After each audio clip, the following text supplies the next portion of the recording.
قرآن کہتے ہیں، اسے جس نے اتارا ہے اسے رحمان کہتے ہیں۔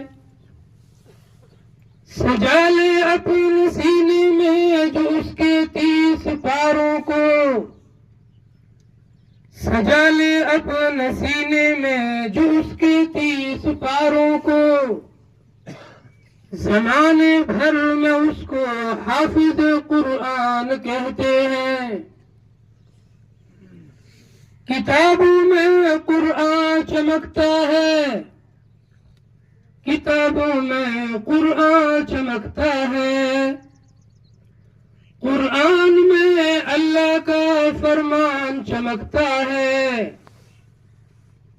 جو عادت بنا لے تلاوت قرآن کی، اللہ کی نظر میں وہ انسان چمکتا